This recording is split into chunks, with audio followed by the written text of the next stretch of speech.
Even. I'm gonna say, I don't like G2's Kalista. I've not been impressed by it. I understand the idea is that it gives you a strong laning phase. I do get it, but it hasn't been it for me. It does look like PSG is looking to run it back, though. G2's going to run it back as well. PSG, is it the Taliyah lock-in for Maple? I mean, their team fighting was still great in the early parts. They ended up losing out on the front to back, but they've said, we think that the Zac was the problem. Does G2 now just shift their priorities and instead prioritize something like the Cassante? Maybe PSG want to get the Rumble. Nope, they're going to look like they say, you know what? They're going to do the salty run back. Run it back. I do. The only reason I like the Kalista sometimes is the Fate's Call. It allows Miky to be truly a madman going into the back of fights. It's why Kalista support works. You just have the one button, and it's like, remember when Kench, you know, his Devour was that's all the only reason. Same thing here. It shouldn't be the same thing when it's 80 carry Kalista though. You should have some damage alongside it. That doesn't matter. Who cares about 80 carries, man? They're not relevant. As we are currently at what 3 weeks into the tournament with 80 carries getting basically single rotated every single time. Big thing here for me, the salty run back for PSG. I hope the Nautilus gets swapped up. I do think that we saw that Woody, when he had Flash, could make cool plays, and outside of that, just tried to engage on Poppy, and then Miky would press W, and it wouldn't really do a whole lot. So hopefully that'll be swapped up. I think the supports counter pick is something where they can find a little bit more freedom, especially because they're guaranteed to know where everything is going on G2, and they have that R5. They picked red side, so I hope they use it for not an R5 Cassante. So they've replaced a LeBlanc with a Tristana. So obviously G2 is not going to be able to run back their same composition. I don't imagine G2 is going to ban away the Nautilus. I imagine they'll stick with the Renata. No reason not to. The question is, how will they approach their draft now? Will the LeBlanc, in fact, be prioritized for caps? Bear in mind, this was the man that, even though the AD LeBlanc got nerfed multiple times, he still said, nope, I'm still going to play it. He's a big LeBlanc enthusiast. PSG is just doing exactly the same thing. They've got rid of the Zac and the Tristana, which were the 2 picks for G2 on I don't like that rotation. smile from Caps. Smile from Caps. Hey, Dylan, we got to go Vayne. We got to go Vayne, Dylan. Don't get baited by the hovers, guys. G2 is, they love playing around with your hearts. Something like an Azir. Twisted Fate top is going to be the angle for G2. All right, so the possibility of a lane swap. This also should deter the Cassante, but again, maybe they don't. Maybe PSG say, that's fine, we'll lane swap and we'll make your Twisted Fate really miserable, and that's okay with us. That said, one of the big problems that we saw in the last game was it was really hard for PSG to reliably use Betty in fights because of the backline threat that was there with the... I'm not going to get baited by Harvard guy. There we go. As it is the LeBlanc you were talking about. LeBlanc J4, that's a 2v2 that goes back a very, very long time. Really, really strong in the 2v2. It's Cap's second most played across the course of his career. 71% win rate on it. Very comfortable on the champ. So I have to see how effective he can be in this game. PSG going through their picks right now. Jax. We saw the Jax. We saw the Yasuo as well. Something Broken Blade has been using into the Twisted Fate himself. I wonder where we will. And they're going to lock it in. All right, Azhi. I like this. Can be a great matchup into the Twisted Fate. Can basically just because of the E on the Jax, obviously great at dealing with a heavy auto attack based champion. I also think it can make the life very miserable for a Kalista too. I ultimately like what PSG have. They have very similar front to back. Their front line isn't as strong, but they have a bit more backline threat now. Once the Vi is diving in, the Jax is going to be there to work with the Vi a little bit more. While the back might be a little bit more vulnerable, there's not as much follow-up as there was before, because once the Jarvan goes in, there's not going to be a Zac to follow. Twisted Fate might get a little creative with how he uses the Destiny, but I think there's going to be a lot more dynamics in terms of how the fights play out. It's not as straightforward as a traditional front-to-back this time around. For G2, bit more finesse involved. The Zac-Jarvan combination we saw in that game really be so tough to deal with. Very straightforward. Just get onto the enemy front line, Miky will isolate a target, and then we'll go from there. This time around, much more side laning pressure, though. That is something that PSG is going to have to be able to deal with. Early 2v2 towards top, though. Jax, particularly if he ends up going lethal tempo, can be such a menace in the early game. We'll see if PSG is actually going to utilize that to try and find an early lead. Because last time, the early game was actually fine. It was more mid-game where the trouble started arising. Feels like a bit more of an explosive game here. No real tanks on either side. The Jax, obviously, with the Counter-Strike can be a bit tanky. Maybe we'll see both the junglers going down a tankier route, but expectations are that fights will be blink and you miss it, with a bonk jumping in, with Taliyah seismic shoving. I'll have to see which team is able to come out on top. PSG and G2 both lost their first games earlier on in the tournament against BLG and T1 respectively. Here it is G2 who are out to an early lead, but you can never count PSG out. Doing the PCS proud so far at this tournament. It's been a long time since we've seen a PCS representative take down a major region in a best-of-5, all the way back to when TPA won Worlds in 2012, where they beat Azubu Frost in the finals. Main thing that we see here is Azhi instead going for the fleet, which in lane obviously gets a ton of value. The movement speed is nice, the extra sustain helps into this bully matchup. And then also Betty, this time around, he doesn't have as much frontline and he's not playing into as much frontline, so just going to be playing the lethality Varus with a lot more squishy targets. Going to be easy to get value out of that. One of the things we didn't see much of from PSG in the first game was Maple and JunJia working together to attack mid, but then also translate any pressure towards bot.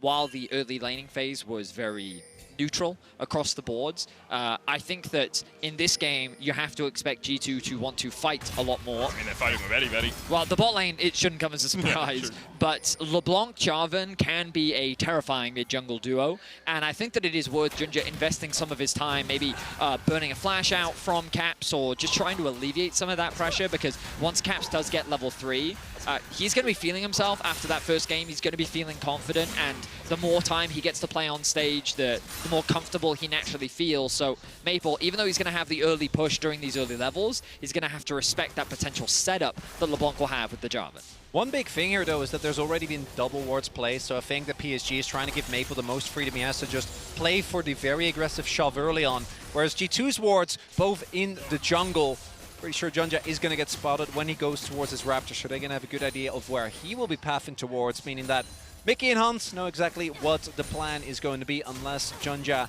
has a major swap from what you'd expect in terms of pathing. Azure in a bit of a sticky situation here. Ranged into melee is always hard for the melee, but especially when Yike actually passed towards the top side, placed his ward in the middle bush, and then went for the sweep a second. So now Broken Blade has his ward for this second push, meaning that Azure can't just dip in and out of the bush to get a minion, go back in, go out of vision, avoid the auto attacks. It makes it a lot easier for Broken Blade to actually harass him down. Hansa did miss a cannon there, so already the early mental advantage in favor of PSG. And you were big chat early on there, like, -1. I mean, it's important, man. You got to keep track of that. Miky doing what he often does, trying to get some information, drops the ward, will spot out JunJia. I don't think he can steal it, but he's going to be annoying. He's got to be careful, as Woody is looking to collapse too. But there's that level 3 for Caps, and now you're going to start to see him exert a lot more pressure in the 1v1. Does lose his passive. And we'll just step it in front of Maple to try and get some of those threaded volleys hitting the clone instead of hitting the minion wave. Azure down to 300 HP. In the bot lane, Miky and Hansama have the push. Hook onto Miky, though. Hammer smash. Miky takes about half his health. JunJia walks around the Sentinel, going up towards that Scuttle Crab. Looks like Yike was spotted as he came across here. Goes on to JunJia. Miky looking for the dash into the wall. JunJia flashes away. Bolt breaker. Miky flashes it. Heroic charge into the wall. But where's Hansama? Not here with his team right now. Caps moving down. Maple here to join the play. It's a 3v3. As Betty tries to get away, Yike jumps across, Hansama takes one. Maple already down to 200 HP as G2 continue to collapse. Woody has flash, can he get away? Dredgeline, Riptide, should be able to flash if Caps jumps in, he does exactly that. Caps can't jump back, seismic shove going wide. Maple, the chains still connect, Yike not going in, but Woody looks for the re-engage. And Woody, what are you doing? Boss isn't here to help you. Maple is tapped as well. Tremendous play by G2. A disaster for PSG. They lose 4 members 4 minutes into the game. JunJia, he thinks that he can go for this fight. Miky only level 2. They try to force it. They think that they can collapse first, but in the extended fight, the pressure that Caps has in mid, the early skirmishing power of the Kalista means that G2 walk away with 4 kills. Big thing here is that, yes, they're able to take down Miky, but it takes so long because of the flash, the amount of damage he's able to get down, it takes so many resources. And then here, you're with a Kalista and a LeBlanc, so these longer trades where you can just continuously use your mobility, use your chasing power are so hard to play out for PSG. They get overeager, and then here things go from bad to worse. And Woody, he tries to lock Yike underneath the tower. He's thinking maybe we can do something here, but the shield wears off. Caps gets another kill, and then Yike lands the E, flash auto to secure it. 4 kills for G2. In our picture-in-picture as well, we did see a dive materializing on Broken Blade in the top lane, but Yike was there to answer. Mickey looking for Woody here. He's at 300 HP, puts the Steadfast Presence down, gets the knock into the wall. Hunsummer will rend one, but Betty has the mana and the health advantage here as Hunsummer has to dance away. Does have double summoners. Should be able to burn the flash here if Betty charges up the arrow. Hunsummer flashes it. One of the big things when you have the Varus is that as soon as a kill comes down, that passive, even if you don't have lethal tempo, goes hard. So I think in the end, PSG is not going to feel too bad about that trade forcing the flash, but it's not enough by itself because, again, due to the early skirmish, they're going to need to find more of these. And this is also, Betty has a serrated Dirk, and Hunsum is still starting on his starting item. Like, so G2 trying to take this play, they're obviously just trying to get the wave in, but it's very greedy from them to look for this 2v2. You can see Mickey trying to get the knock into the wall. Hunsummer very low on mana as well. He does get that initial kill, but then Betty, as you highlighted, Chronicle, the passive comes up, and he's able to just run Hunsummer down. He doesn't quite secure the kill, but he does get the flash out, so that advantage that G2 had earlier has now been lost. See gold even between the two AD carries right now. A lead for Caps in the mid lane, though, 1-0-1 on this LeBlanc as Woody tries to clear out the minion wave. Caps is here, though, the Ignite ticking, and then Mickey puts another Ignite down, actually just getting Woody low. JunJia trying to get away as well as he'll escape underneath the tower. I thought Woody was done for there. Mickey's Ignite not ticking for long enough. No one dies, so PSG is like, they used a bunch of resources, we make it out alive. But it's still G2 that is going to maintain the pressure here. Another early objective in the form of this crab going to Yike. It's one of the things that we talked about. Oh, hang on, I think Broken Blade, oh, he might not be okay. Grandmaster's might coming out from Azure. Broken Blade does have the flash, and Azure just using that damage. Blue card locked in, highest DPS of all the cards. So just a bit of pressure being exerted by Azure towards the top side of the map. But one of the biggest differences is the skirmishing power that G2 has this time round. The fact that it is a LeBlanc instead of a Tristana. While Tristana definitely has some decent damage, you're seeing how much more willing G2 is to actually fight in these early trades. And PSG, I think that they're kind of being caught off guard. Game 1 was a very slow, passive trade back and forth where PSG was able to accrue small advantages, but now G2 is just really bringing the fight to them, moving around the map a lot and trying to fight as often as they can. PSG is still attempting to make plays. There's still Maple there, Shadow towards top, maybe looking for a dive on Broken Blade, even with his flash. You know, maybe he can get a flash counter-strike off, but not only was Caps already rotating as well, and I think that's why they called it off, Yike was also standing in between Tier 1 and Tier 2, waiting to see if something would happen. Wasn't the case. PSG, they gotta keep finding, or keep looking and try and find some of these openings. So there's this wave starting to stack up in this bot side of the map. JunJia is pathing towards bot with level 6. Does set up for a potential dragon, maybe even a dive. The problem is Maple really can't get out of this lane. We talked earlier about how I'd love to see JunJia actually come mid, try and alleviate some of the pressure that Caps is putting down. While Caps is low on mana, you can see what he's able to do. He still has control over the wave. Maple is very hesitant to actually approach, and I think that if JunJia doesn't do something about this, they can't leverage one of the big strengths of Maple, which is his ability to roam and utilize that wall to lock down the bot lane. And the threat is also BB pushing out top lane, now just walking towards mid. He was spotted on a ward. Maple Lots of things happened on him. So Maple knows he could be collapsed on. JunJia now here to answer. Blast going in by Yike. There's the Destiny. Will G2 still go for this? Maple no flash. JunJia there with the Bolt Breaker just to try and stop any advances, and G2 decide that the turret plate is enough. One of the big things about this is we talked about that bot wave that was stacking. That's now gone. That window, that opportunity that JunJia potentially had to make something happen has disappeared. And that's just from the pressure that G2 is able to exert in mid lane. You can see how suffocating it is for PSG, how they're very quickly losing options in terms of what they can do in the early game. But definitely shouldn't count them out. We think about their late scaling options. We know that their team fighting is strong. We saw a very similar composition to this in the previous game. They have a lot of single target lockdown. They have a lot of pick potential. And Azhi in a side lane is going to be someone that's very difficult to manage for this G2 composition. So even though they find themselves at a deficit for now, it's not all doom and gloom for PSG. Biggest issue that PSG are going to find, or rather are going to be able to deal with, is simultaneously not losing all pressure on the map, but also respecting G2's skirmishing power, right? The downtime of this ultimate, for example, from Broken Blade is something that you're going to look towards, but that is where, to me, and the desk highlight is as well, this Poppy pick is such a nuisance. One of the biggest advantages that you have is Maple. Maple gets out. Just eats a distortion to the face. Yeah, as I was saying before Caps rudely interrupted me, forcing out the ultimate though, which denies Maple, again, that map pressure that even if he does get out of lane, now not going to be able to find is that Vi, Nautilus specifically, is so good at getting you out of rough situations. But if you try to play that into Fate's Call and Poppy just in general, it is so much harder, particularly when you have two very mobile characters in the Jarvan and the LeBlanc. You can see a bit of an interesting sequence here. The bot lane from PSG has both backed. You can actually see Vedi opening through bot lane, so he's going to try and match Hansama. Both the supports, though, are pathing through that mid lane. With Grubs now up, PSG have almost perfect information of the surrounding area. Caps is going to base, likely has his first item and has the TP, immediately uses it. There's the Luden's Companion. Will PSG decide to take this fight? They're looking at it. Kalista looks like it's going to be making his way towards bot. Last time we did see Vedi rotate, but PSG, this is the skirmishing power that G2 have with this composition.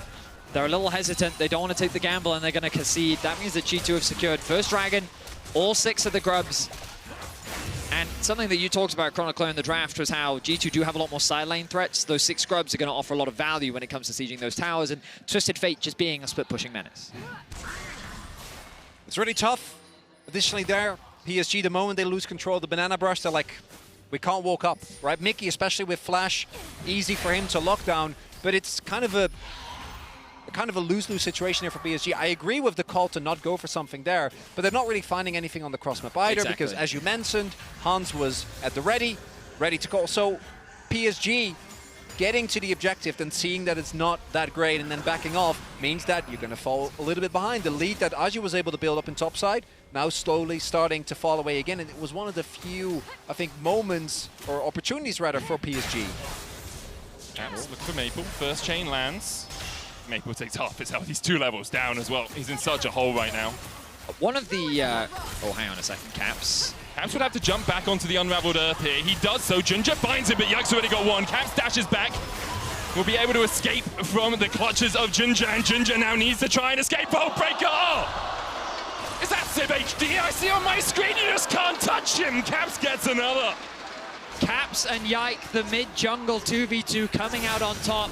Vedi uses the ult. Hansama has the face call here. Mickey might just flash, hammer, shots into the wall. The cleanse will be enough, but not as he tries to get away at the end. Woody coming in, stops the keeper's verdict, but Woody, in a moment, will realize there's no minion wave here for him to defend. He will...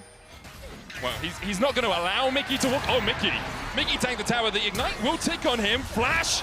Oh, Mickey. He didn't need to hit Woody. What are you doing, Mickey? I don't know.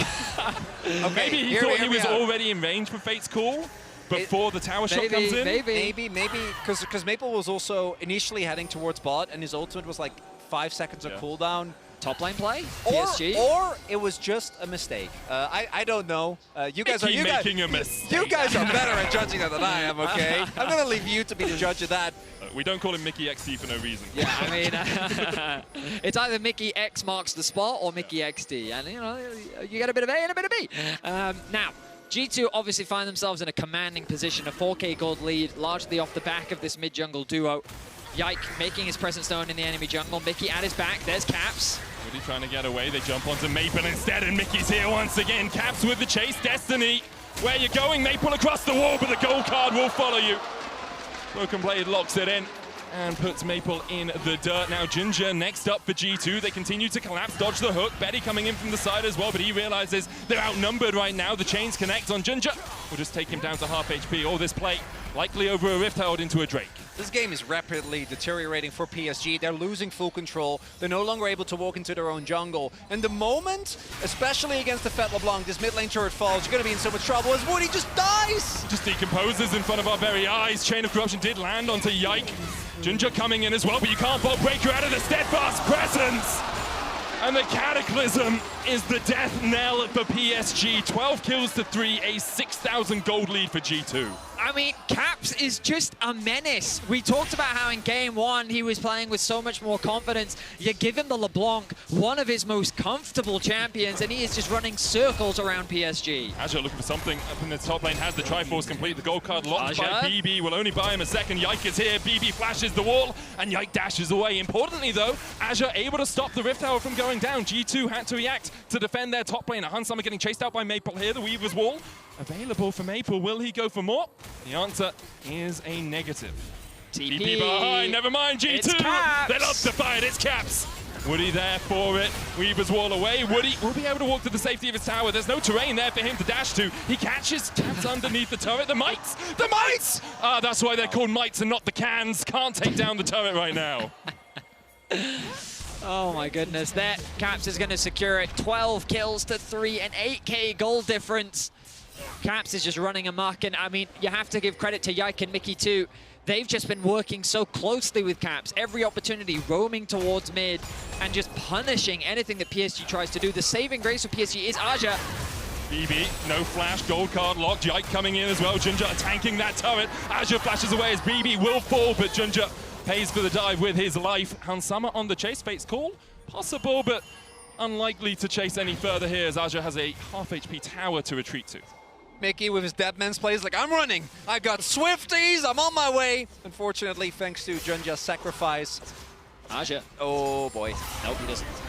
Can you kill him? Counter-Strike used early, maybe you can. Knocked into the wall, he's running. And he smashes Azhi against the side of Summoner's Rift.